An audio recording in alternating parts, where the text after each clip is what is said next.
Docteur Jonathan Eichenbaum, bonjour, Boker Tov.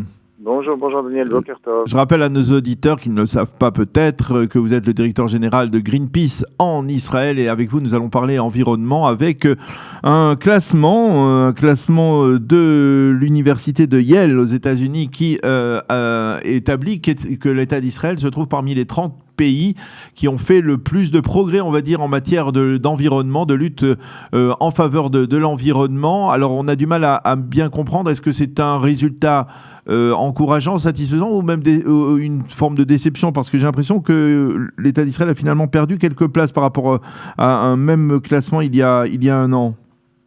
Oui, ça dépend il y a des domaines dans lesquels on a fait des progrès énormes, on va dire ces 10 dernières années, notamment pour tout ce qui concerne la gestion des ressources en eau et la qualité de l'air.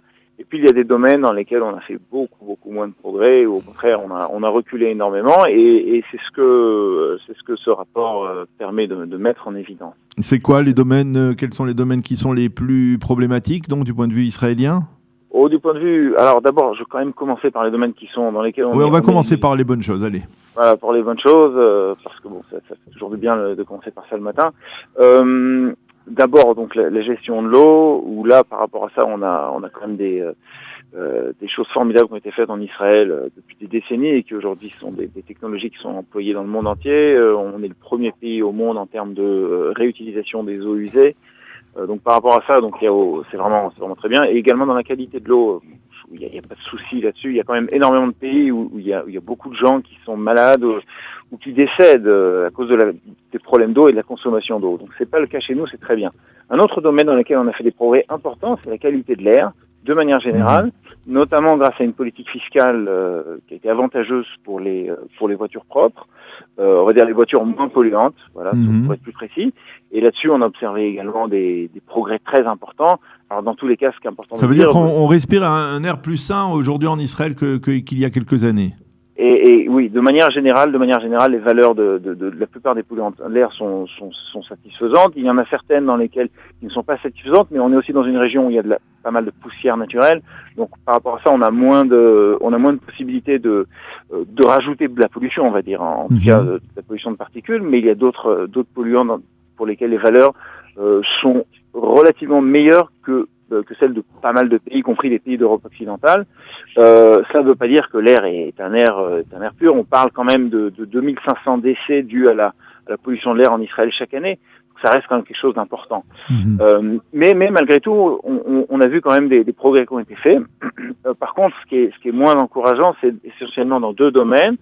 Premièrement, c'est la lutte contre la crise climatique, contre le réchauffement climatique, puisque Israël, la politique climatique israélienne est assez pauvre, on va dire. On parle pour l'instant de 17% d'énergie renouvelable en 2030. Le ministère de l'énergie veut élever ça à 30%. La plupart des pays vont déjà beaucoup plus loin en termes d'économie d'énergie et de transition vers les énergies renouvelables. Puis un des domaines qui m'a pas surpris, mais qui était quand même intéressant à voir, c'est la quantité très importante des émissions de méthane. C'est un gaz à effet de serre très important et très fort, et qui est émis bien du fait des ah oui, on est au 147e rang dans les émissions de méthane à travers le monde, donc parmi les pays les plus touchés à ce niveau-là. Exactement. Alors ça, c'est quelque chose d'assez simple. J'imagine, je n'ai pas vu en détail les pays qui étaient derrière nous, mais il s'agit à coup sûr de pays qui sont producteurs de pétrole ou producteurs de gaz, puisque c'est l'exploitation de ces ressources fossiles qui sont extrêmement polluantes. On peut avoir même lorsque le gaz est en pleine mer, comme c'est le cas pour les plateformes de Léviathan, de Tamar. Absolument, oui, parce qu'on a parce que tout simplement c'est un processus qui ne peut pas être maîtrisé à 100%. Il y a donc des fuites de méthane tout le temps, en quantité plus ou moins importante. Chez nous, les tuyaux sont relativement neufs. Ça veut dire que les habitants de ces régions, qui sont, on va dire, dans la région de Zichron Yaakov et tout ça, qui se sont plaints, en particulier au moment de la mise en application, de la mise en service de la plateforme Tamar, si je ne m'abuse, c'était il y a quelques mois. Eh bien, ils ont certaines raisons d'être inquiets. Il y a plus de pollution à l'aide du méthane dans cette région. Alors là, il s'agit de la plateforme Léviathan, Léviathan, de pardon. la baleine. Mais le méthane est un gaz à effet de serre qui n'est pas nocif pour la santé, mais c'est un gaz à effet de serre, donc il participe au réchauffement de la planète et à la crise climatique. Et donc par rapport à ça, l'inquiétude est bien sûr globale. L'inquiétude par rapport à ça est globale. Et par contre, les habitants, oui, ont des raisons d'être inquiets dans la mesure où la plateforme a beaucoup de problèmes, elle a beaucoup de soucis, et il y a des émissions qui, pour l'instant, selon le ministère de l'Environnement, sont suivies et ne sont pas inquiétantes. Mais rien de moins sûr par rapport à ça. C'est-à-dire qu'on a une plateforme pétrochimique à 9 km du bord qui n'est pas très sûre, et par rapport à ça, oui, bien sûr, l'inquiétude et en tout cas la vigilance des habitants est quelque chose d'absolument normal et même extrêmement important. Et c'est ça, par rapport à ça, on voit aussi qu'il y a certains endroits dans lesquels la qualité de l'air s'est améliorée, c'est-à-dire de manière globale, notamment pour ce qui est de la pollution due aux automobiles et aux transports. Par exemple, on a souvent parlé ces dernières années de la région de Haïfa qui est très touchée. Il y a même des cas de maladies chroniques qui sont particulièrement importants. Cette région de Haïfa, avec les raffineries de pétrole au port de Haïfa, est-ce que on peut noter une amélioration de ce côté-là, ou alors c'est toujours aussi pollué? C'est dur à dire parce que c'est les deux en fait. Ça veut dire c'est toujours très pollué et pollué bien au-dessus de ce qu'une population doit normalement subir. C'est pas normal. La référence par rapport à ça et doit rester les recommandations de l'Organisation mondiale de la santé. Et on a des valeurs qui sont très nettement au-dessus. Et donc ça veut dire que l'air est très mauvais.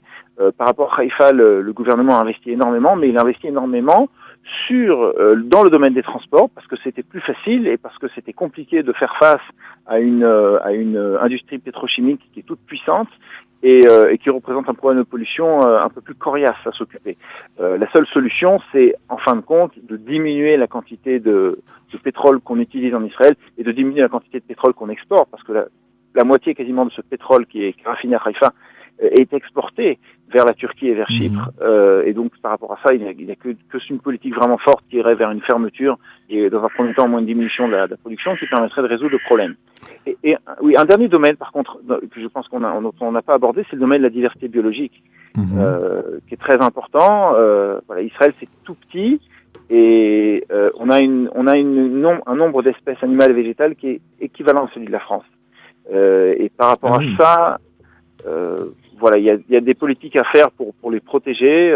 On a un environnement naturel qui est unique, mais on est un pays très dense et avec des méthodes de construction et des méthodes de relation à la nature qui sont un peu complexes et qui sont, on va dire, complexes pour être politiquement corrects. Mais on ne protège pas assez la nature en Israël et on détruit un trésor qui a une valeur inestimable.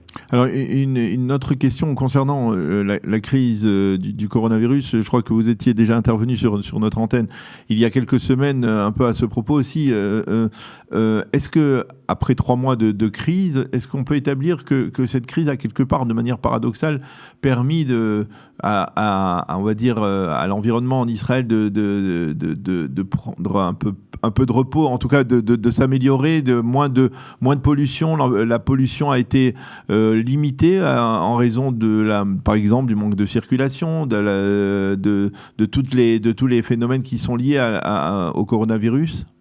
Oui, ça a été une pause très significative puisque pour la plupart des polluants liés au transport, on a vu une baisse de 30 à 40%. Et oui. Donc évidemment, on a tous respiré un air meilleur, on était tous confinés à l'intérieur et donc les animaux sont sortis à l'extérieur. Pour ça, il y avait moins de bruit, il y avait moins de pollution sonore, on a pu entendre plus les oiseaux et les animaux. Effectivement, on a une petite fenêtre qui nous laisse à imaginer ce que ça pourrait être.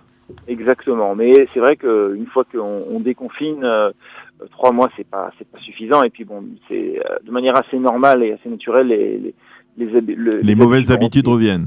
Exactement. Et par contre, alors il y a des choses concrètes qui ont été faites, le travail de la maison, le travail sans aller au bureau, ça il y a vraiment je pense que c'est le dossier le plus important, le plus urgent et le plus réalisable qui pourrait être pris immédiatement. Parce que ça peut effectivement contribuer à limiter la pollution.